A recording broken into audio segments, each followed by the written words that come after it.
台北信义区早起有交出现加载事故，含人发生冲突。下晡台北市东部处的警员已经甲狗抓起来，也呼吁民众看到狗的时阵，唔通去甲乱，也唔通接触。上重要的是，唔通甲饲物件。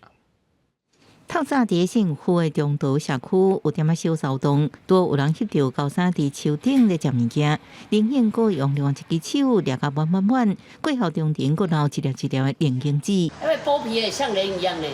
食连根进前，高山其实成伫早顿店对面的食后边咧照相，迄时阵早顿店的头家拄了行一条，佫烦恼伊为着食面冲过来。当然惊讶啊！现在这是市区耶，是信义区耶，怎么会有猴子呢？他还好没有往这里走，然后看客人拿这个塑胶袋，他也没有过来抢。我其实主要是怕他来抢的。这只狗砂伫面册，信义区三两私社团上早通报地点是信义国小，所以有人伫曾经上勤路口看到，所以伫高兴街家人路口，佮继续行向信义路4段460号，最后停伫早顿店所在社区。中途伊被翕到摕到一罐香蕉，而且佮藏伫车路当中。台北市东部处提醒拄到狗砂，就是三不管境。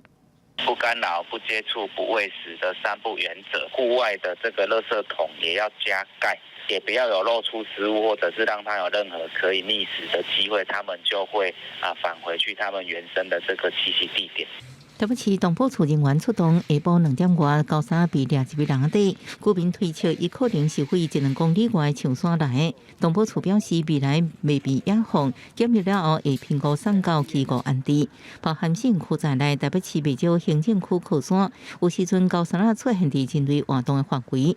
东部处呼吁民众保持距离，食面唔通摕出来，对降低人狗冲突。记者综合报道。